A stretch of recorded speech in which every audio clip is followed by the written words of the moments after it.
আসসালামু আলাইকুম রহমতুল্লাহ। প্রিয় ভিউয়ার্স, প্রিয় শিক্ষার্থী বন্ধুরা, আশা করি সবাই ভালো আছো। আজকের এই ক্লাসে আসার জন্য, ভিডিওটি দেখার জন্য তোমাদের সবাইকে স্বাগত, শুভেচ্ছা, অভিনন্দন ও ভালোবাসা এমআরএস রহিম ৯৭ চ্যানেলের পক্ষ থেকে। তো আজকে তোমাদের সাথে আমি যে বিষয়টি নিয়ে আলোচনা করব সেটা হচ্ছে আমাদের নতুন কারিকুলামের নতুন বই ২০২৪ সালে যে তোমরা ডিজিটাল প্রযুক্তি বইটি হাতে পেয়েছ, এটার একটি সমাধান ৪, ৫, ৬ পৃষ্ঠার সমাধানটি আজকে করে দেখাবো। ইতিমধ্যে এই বিষয়টা নিয়ে আরেকটি ক্লাস আমার আছে। কিভাবে এটা Google ফর্মের মাধ্যমে কিভাবে Google ফর্মের মাধ্যমে তুমি প্রশ্ন তৈরি করবে, কিভাবে তথ্য যাচাই করবে, ঠিক আছে? এই বিষয়গুলো নিয়ে আরেকটি ক্লাস আছে আমার, হ্যাঁ? ওইটা তোমরা দেখে নিবে, আরো সহজ হয়ে যাবে তোমাদের জন্য। তবে আজকে তোমাদেরকে জানাবো হচ্ছে আমি কিভাবে Google ফর্মের মাধ্যমে তথ্য সংগ্রহ করতে হয় এবং Google ফর্ম কিভাবে তৈরি করতে হয়। তো Google ফর্মের মাধ্যমে তুমি কিভাবে প্রশ্ন তৈরি করবে এবং কিভাবে মানুষদেরকে তথ্য যাচাই করবে, তথ্য গ্রহণ করবে, এই বিষয়গুলোর প্রশ্নগুলো কিভাবে তৈরি করবে, এটা নিয়ে বিস্তারিত আজকে আলোচনা রয়েছে। আশা করি ভিডিওটি যদি তুমি কন্টিনিউ করো, নতুন, নতুন কিছু তুমি জানতে পারবে আশা করছি আমি। তো এখানে ১ম এ আমরা জানবো হচ্ছে আসলে Google ফর্মটা কি? ঠিক আছে? এটা নিয়ে একটু করে আমরা কথা বলি। Google ফর্ম ২০১৪ সালের অক্টোবর মাসে সর্বপ্রথম Google ফর্ম নামক টুলটির ঘোষণা করে Google এ, ঠিক আছে? ২০১৪ সালে। এরপর ২০১৭ সালে এসে Google ফর্মে নানাবিধ নতুন ফিচার যুক্ত করার মাধ্যমে একটি আপগ্রেডেড ভার্সন ইউজারদের কাছে পেশ করা হয়েছিল। যা হোক, Google ফর্ম হলো Google দ্বারা অফার করা একটি সম্পূর্ণ বিনামূল্যের অনলাইন টুল। এটি অনলাইনে তথ্য সংগ্রহ করা যেকোনো ধরনের অনলাইন সার্ভের জন্য ব্যবহৃত হয়। আর সবথেকে মজার বিষয় হলো Google ফর্মে এন্টার করা প্রত্যেকটি তথ্য সরাসরি তোমার Google ড্রাইভে সংরক্ষিত হয়ে যাবে। যেমন online survey, quiz, contract form, প্রতিযোগিতা, event registration form, online document, ছবি, job, application form, biodata form, tick mark, জাতীয় অনলাইন প্রশ্নপত্র ইত্যাদি তৈরি করার জন্য আলোচ্য Google সফটওয়্যারটি আদর্শ। ঠিক আছে? তাহলে Google ফর্মটা আসলে কি, কখন এটা শুরু করেছিল Google কোম্পানি, আমরা এটা বিস্তারিত জেনেছি। এবার জানবো কিভাবে একটি নতুন Google ফর্ম তৈরি করবেন। কিভাবে একটি নতুন Google ফর্ম তৈরি করতে হবে তোমাকে। তো ১ নম্বর ধাপটা আমরা আগে একটু করে জানি, সেটা হচ্ছে Google ফর্ম ওপেন করতে হবে। তো Google ফর্ম ওপেন করতে হলে তাহলে আমাদেরকে কোথায় যেতে হবে? ঠিক আছে? তাহলে Google ফর্ম তৈরি করার ১ম ধাপ হলো এই টুলটি ওপেন করা। ঠিক আছে? তো এটা ওপেনটা কিভাবে করবে এই বিষয় নিয়েও আমার আরেকটি ক্লাস আছে। সেটা তোমরা দেখে নিতে পারো। ঠিক আছে? বিস্তারিত আমি ওটাতেও আলোচনা করেছি। তো আজকে একটু বিস্তারিত আলোচনা করছি আসলে Google ফর্মটা কি, কিভাবে ধাপে, ধাপে কিভাবে করবা স্টেপ, স্টেপ এটা নিয়ে আলোচনা করেছি। এর জন্য তুমি তোমার ডিভাইসে থাকা ওয়েব ব্রাউজারে গিয়ে forms.google.com এই লিঙ্কটি এন্টার করতে হবে। তুমি সরাসরি যদি গুগলে গিয়ে এটা দিয়ে সার্চ করো তাহলে সরাসরি ওই ফর্মটা চলে আসবে। আর অন্যভাবেও যাওয়া যাবে। ঠিক আছে? অথবা সরাসরি গুগল ড্রাইভে গিয়ে সেখান থেকে নিউ এবং পরবর্তীতে Google ফর্মস অপশন বেছে নিতে হবে। যেমন নিউ Google ফর্মস। তাহলে এটা দেখিয়েও তুমি কি করতে পারবা? Google ফর্ম তৈরি করতে পারবা। খুবই চমৎকার একটি Google অ্যাম আ সার্চ ইঞ্জিনের যেই অপশন, চমৎকার একটা ফ্রি টুলস। এটা সহজে সবাই ব্যবহার করতে পারে। তো এরপরে আসো Google ফর্ম। ২য় ধাপ হচ্ছে উপযোগী একটি টেমপ্লেট নির্বাচন করতে হবে। ১ম ধাপ গেল আমরা, এরপরে হচ্ছে ২য় ধাপ হচ্ছে একটা টেমপ্লেট নির্বাচন করতে হবে। তো এটা করার জন্য তোমাকে যেতে হবে Google ফর্মে বিভিন্ন ধরনের টেমপ্লেট অফার করা হয়েছে, যেগুলোতে ফ্রিতে ব্যবহার করা যাবে। তাই তুমি তোমার প্রয়োজন অনুসারে সবচেয়ে উপযুক্ত একটি টেমপ্লেট বেছে নিতে পারো। এক্ষেত্রে জানিয়ে রাখি RSVP, কন্টাক্ট ইনফরমেশন, পার্টির ইনভিটেশন সহ আরো নানাবিধ টেমপ্লেট রয়েছে এই তালিকায়। যাই হোক, তুমি যদি তোমার বিষয় উপযোগী টেমপ্লেট না খুঁজে পাও বা কোনটি ব্যবহার করবে তাই নিয়ে অনিশ্চিত থাকো, তাহলেও একটি ব্ল্যাংক টেমপ্লেট চয়ন করতে পারো। তুমি যদি এটা না পারো, ওই টেমপ্লেট তোমার যে প্রশ্নটি তুমি তৈরি করতেছো বা যে সার্ভে তৈরি করতেছো এটার সাথে মিলতেছে না, তাহলে অসুবিধা নেই। তুমি একটা ব্ল্যাংক নিতে পারো, অসুবিধা নেই। তো এরপরে হচ্ছে পরে এটিকে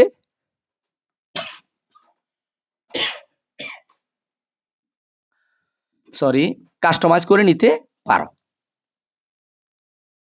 এরপরে ৩য় ধাপটা কি করবে দেখো। ৩য় ধাপটা হচ্ছে Google ফর্মের টাইটেল পরিবর্তন করতে হবে। Google ফর্মের মধ্যে একটা লেখা থাকবে, দেখো এই আনটাইটেলড ফর্ম এটা লেখা থাকবে। তো এখানে কি করতে হবে, তোমাকে পরিবর্তন করতে হবে। একটি টেমপ্লেট নির্বাচন করার পর পরবর্তী ধাপটি হলো Google ফর্মের টাইটেলের পরিবর্তন করা। ঠিক আছে? এটি করার জন্য পেজের একদম উপরে আনটাইটেলড ফর্ম লেখা একটি টেক্সট বক্স দেখতে পাবে, এতে ক্লিক করতে হবে। এবার তুমি যেই বিষয়কে কেন্দ্র করে ফর্ম তৈরি করবে সে সম্পর্কিত একটি নতুন টাইটেল বা শিরোনাম লিখতে হবে। তো উদাহরণস্বরূপ জন্মদিনের জন্য আয়োজিত পার্টির জন্য আমন্ত্রণ পাঠালে RSVS for my birthday party, অথবা কোনো বিদ্যালয়ের শিক্ষার্থীদের তথ্যাদি পেতে চাইলে কন্ট্যাক্ট ইনফরমেশন ফর্ম লিখতে পারো টাইটেল বক্স। তাহলে তোমাকে একটা প্রশ্ন যে বিষয় তুমি তৈরি করবা ওখানে একটা টাইটেল বক্সে একটা টাইটেল দিতে হবে। প্রসঙ্গত তুমি যেই বিষয়ে ফর্ম তৈরি করছো তার একটি সংক্ষিপ্ত ডেসক্রিপশন বা বিবরণও এন্টার করতে পারো, এখানে দিতে পারো। ঠিক আছে? এমনটা করলে উত্তরদাতার জন্য বিষয়টি বোঝা আরো সহজ হবে। বিবরণ যোগ করার জন্য তুমি টাইটেল সেকশনের ঠিক নিচে ফর্ম ডেসক্রিপশন লেখা একটি টেক্সট বক্সে পেয়ে যাবে। এতে ক্লিক করতে এবং বিষয় সম্পর্কিত একটি সংক্ষিপ্ত বিবরণ লিখতে পারো। ঠিক আছে? এরপরে আসো। চতুর্থ ধাপ কি বলতেছে দেখো, প্রশ্ন এবং উত্তর সামঞ্জস্য করতে হবে। প্রশ্নের সাথে উত্তরের একটা সামঞ্জস্যতা রক্ষা করতে হবে। এটার জন্য তোমাকে কি করতে হবে? ফর্ম তৈরির প্রাথমিক কাজকর্ম সম্পন্ন হয়েছে ইতিমধ্যে। ঠিক আছে? এবার সময় এসেছে প্রশ্ন উত্তর যোগ করা। তবে গুগল ফর্মে যুক্ত করার পদ্ধতিটি খুবই সহজ। এখান থেকে তুমি একাধিক পছন্দই সই স্টাইল বেছে নিতে পারবে, যথা মাল্টিপল চয়েস, হ্যাঁ? তারপরে ড্রপ ডাউন, তারপরে শর্ট আনসার, চেকবক্স ইত্যাদি। ফর্মে প্রশ্ন যোগ করতে হলে আনটাইটেল কোয়েশ্চেন লেখা টেক্সটিতে ক্লিক করে নিচের প্রশ্নটি এন্টার করতে হবে। এবার ফর্ম নির্দেশনা পরিদর্শকেরা যাতে উত্তর দিতে সক্ষম হন তার জন্য তুমি পাশে থাকা ড্রপ ডাউন মেনু থেকে উত্তর বাছাইয়ের স্টাইল নির্বাচন করে দিতে হবে। তোমার প্রশ্নটা কি শর্ট আনসার হবে না মাল্টিপল চয়েস হবে, এগুলো তুমি বিস্তারিত ওখানে উল্লেখ করে দিতে হবে। ঠিক আছে? বাছাইয়ের স্টাইলটা উল্লেখ করে দিতে হবে। এরপরে হচ্ছে আমরা এর পরবর্তীতে যাই, আসলে সরি, এখানে এটা আরেকটু বড় রয়েছে। এরপরে উদাহরণস্বরূপ আমরা ১ নাম্বার করে একটু করে দেখছি। তুমি যদি কারো নাম জিজ্ঞাসা করো, তবে শর্ট আনসার স্টাইল বেছে নিতে হবে। যদি তুমি বলো যে তোমার নাম কি? তোমার জেলা কোথায়? এগুলো যদি থাকে তাহলে তোমাকে শর্ট আনসার বেছে নিতে হবে। যদি হ্যাঁ বা না তে উত্তর চাও তবে চেকবক্স বিকল্প ক্লিক করতে হবে। যদি মনে করো উত্তর হ্যাঁ, তোমার বাড়ি কি বান্দরবান? হ্যাঁ এবং না। এ ধরনের হলে তোমাকে চেকবক্স অ্যা ক্লিক করতে হবে। আর ক্রেতাদের থেকে ফিডব্যাক পাওয়ার উদ্দেশ্য হলে প্যারাগ্রাফ অপশনটি চয়ন করতে হবে। তুমি মনে করো কারো মন্তব্য চাচ্ছ, কমেন্ট চাচ্ছ, হ্যাঁ? ভালো-মন্দ চাচ্ছ। এই ধরনের হইলে তাহলে তোমাকে প্যারাগ্রাফ অপশনটি বেছে নিতে হবে। গুগল প্রশ্নের পাশাপাশি পাশে ছবি বা ভিডিও অন্তর্ভুক্ত করারও অনুমতি দেয়। তুমি পাশে যদি কোনো ছবি এড করতে চাও, ভিডিও এড করতে চাও তাহলেও পারবে, অসুবিধা নেই। এমনটা করতে চাইলে কোয়েশ্চেন টুলবার থেকে পিকচার ও ভিডিও আইকনে ক্লিক করতে হবে। আবার তুমি যদি কোয়েশ্চেন টুলবার থেকে একাধিক সেকশনে বিভক্ত করতে চাও, তবে এখানে তুমি সেকশন হেডার যোগ করার বিকল্প পেয়ে যাবে। এর জন্য কোয়েশ্চেন টুলবার থেকে এড কোয়েশ্চেন, এড সেকশন বাটনে ক্লিক করতে হবে। এবার তুমি তোমার পছন্দসই সমস্ত প্রশ্ন যোগ করলে তোমার পছন্দ অনুযায়ী ফর্মটি কাস্টমাইজ করার জন্য এগিয়ে যাওয়ার সময়। সবকিছু রেডি, মোটামুটি প্রশ্ন রেডি করে ফেলেছ। এর পরবর্তী ধাপে তুমি কি করবা দেখো। ৫ম ধাপ হচ্ছে ইচ্ছা অনুসারে গুগল ফর্ম থিম কাস্টমাইজ করতে হবে। এরপর হচ্ছে গুগল ফর্ম বিবিধ ধরনের বা বিভিন্ন ধরনের থিম অফার করে থাকে। যেখানে তুমি স্টাইলিশ ফন্ট থেকে শুরু করে আকর্ষণীয় কালার বার পেয়ে যাবে। ওখানে তোমার কালার লেখাগুলোকে যদি একটু মোটা করতে চাও, হ্যাঁ? ছোট করতে চাও, কালার বিভিন্ন স্টাইল করতে চাও লেখাটিকে, সেটাও পেয়ে যাবে। এগুলোকে তুমি তোমার ফর্মটিতে কাস্টমাইজ করতে ব্যবহার করতে পারো। ফর্মের থিম পরিবর্তন বা কাস্টমাইজ করার জন্য পেজের উপরে ডান কোণে থাকা থিম বাটনে ক্লিক করতে হবে। এছাড়াও তুমি কাস্টমাইজ বাটনে ক্লিক করার মাধ্যমেও নিজস্ব কাস্টম থিম তৈরি করতে পারবে।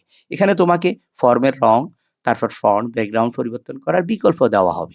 প্রসঙ্গত তুমি আনটাইটেলড ফর্ম বিভাগে হেডার হিসাবে যোগ করারও সুবিধা পেয়ে যাবে। ছবিতে নিজের ব্যবসার বা কোম্পানির কভার দিতে পারো, অথবা বিষয় কেন্দ্রিক একটি উপযুক্ত ছবি গুগল থেকে বাছাই করতে পারো। এমনটা করলে উত্তরদাতাদের কাছে ফর্মের বিষয় আরো স্পষ্ট হয়ে উঠবে। তুমি কি ধরনের প্রশ্ন চাচ্ছ, কি ধরনের উত্তর চাচ্ছ, কি ধরনের প্রশ্নের উত্তর আশা করছো, এজন্য যদি তুমি তোমার ওই সংক্রান্ত কোনো ছবি বা ভিডিও যদি এড করে দাও তাহলে ওদের জন্য আরো সহজ হয়ে যাবে। এরপরে ৬ষ্ঠ ধাপ হচ্ছে ফর্মের প্রিভিউ দেখতে হবে। ঠিক আছে? আমরা যে ফর্মটা রেডি করলাম এটার প্রিভিউ দেখব। আসলে এটা দেখতে কেমন হলো, হ্যাঁ?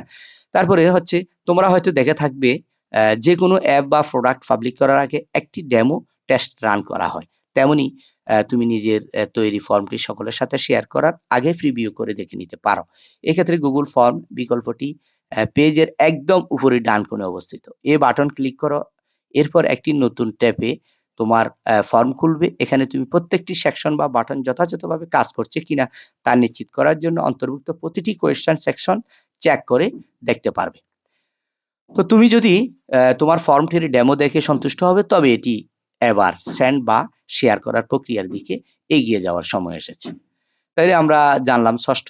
এরপরে মোটামুটি কাজ হয়ে গেছে। আমরা এবার লিঙ্কটি শেয়ার করতে পারবো। তবে এখন হচ্ছে গুগল ফর্ম আসলে এটা করার ব্যবহারের সুবিধাটা কি? এই সুবিধাটা সম্পর্কে আমরা একটু করে এখন জানব। গুগল ফর্ম হলো এমন একটি ফ্রি অনলাইন টুলবার যার সাহায্যে খুব সহজে তথ্য কার্যকর পদ্ধতিতে অনলাইনে ডাটা সংগ্রহ করা যায়। গুগল প্রদত্ত ইন্টারফেসটি ব্যবহার করা খুবই সহজ। ইন্টারনেট সম্পর্কে ন্যূনতম জ্ঞান থাকা যেকোনো ব্যক্তি এই টুলটি ব্যবহার করে ফর্ম তৈরি করতে পারবেন। কোনো সমস্যা নেই, এটা যে কেউ করতে পারবে। গুগল ফর্মগুলিকে গুগল স্প্রেডশিটের সাথে একীভূত করা যায়। তুমি যে প্রশ্নগুলোর উত্তর পাবে এগুলো অটোমেটিক্যালি গুগলে তোমার স্প্রেডশিট মানে হচ্ছে এক্সেলে অটোমেটিক ডেটা চলে যাবে। যার ফলে আমরা সংগৃহীত ডেটাকে স্প্রেডশিট আকারেও দেখতে পাই। গুগল ফর্ম তৈরি করার সময় এতে প্রিভিউ দেখার ব্যবস্থা রয়েছে। আমরা ইমেলের মাধ্যমে গুগল ফর্ম পাঠাতে পারি, একই সাথে নিজস্ব ওয়েবসাইটে সংরক্ষিত রাখতে পারি এবং সোশ্যাল মিডিয়া প্ল্যাটফর্মগুলোতে লিঙ্ক রূপে শেয়ার করতে পারি। তাহলে গুগল ফর্মে তুমি সীমাহীন প্রশ্ন ইনপুট করতে পারবা। তাহলে গুগল ফর্মে তুমি অনেকগুলো তথ্য ইনপুট করতে পারবা, প্রশ্ন ইনপুট করতে পারবা। এটা অনেক সুবিধাজনক। ঠিক আছে? এটা খুবই গুরুত্বপূর্ণ, বর্তমানে খুব জনপ্রিয় একটি গুগলের ফ্রি সার্ভিস। এখন কিছু অসুবিধাও রয়েছে। ঠিক আছে? গুগল ফর্ম ব্যবহারের অসুবিধা। গুগল ফর্ম ব্যবহার করার জন্য ইন্টারনেট কানেকশন থাকা বাধ্যতামূলক অবশ্যই। কেননা গুগল তাদের এই টুল শুধুমাত্র ওয়েব অ্যাপ্লিকেশন রূপেই উপলব্ধ করেছে। থিম এবং টেমপ্লেটের সংখ্যা সীমিত হওয়ায় ইচ্ছা অনুসারে অ্যাডভান্স ডিজাইন কাস্টমাইজ করতেও গিয়ে হতাশ হতে হবে। গুগল ফর্ম শুধুমাত্র 500 কেবি পর্যন্ত সাইজের টেক্সট গ্রহণ করতে পারে। একই সাথে সর্বোচ্চ 2 এমবি রেজোলিউশনের ছবি এক্সপোর্ট করা যাবে এবং স্প্রেডশিটের সংখ্যা 256 সেল বা 40 শিটের মধ্যে সীমায়িত থাকতে হবে। তো কিছু সমস্যা তো থাকবেই, তাই না? তুমি কিছু সুবিধা ভোগ করবে, তাহলে সেখানে অসুবিধা থাকবে না কেন? তো ঠিক আছে, তোমরা যারা এতক্ষণ পর্যন্ত আমাদের গুগল ফর্মটা কিভাবে তৈরি করব আমি ধাপে, ধাপে তোমাদেরকে এটি দেখিয়েছি। তোমরা এই অনুযায়ী যদি একটু চেষ্টা করো, আশা করি তোমরা পারবে। আমি ইতিমধ্যে আরেকটি গুগল ফর্ম সম্পর্কে আরেকটি ক্লাস দিয়েছি। সেটা তোমরা দেখে নিবে এবং আরো বিস্তারিত আমি সরাসরি গুগলে গিয়ে কিভাবে করতে হবে স্টেপ এগুলা নিয়ে আরেকটি ক্লাস করে নেব। আশা করি তোমরা দেখবে, পাশে থাকবে। তবে তোমরা যারা নতুন এসেছো অবশ্যই চ্যানেলটি সাবস্ক্রাইব করে রাখবে।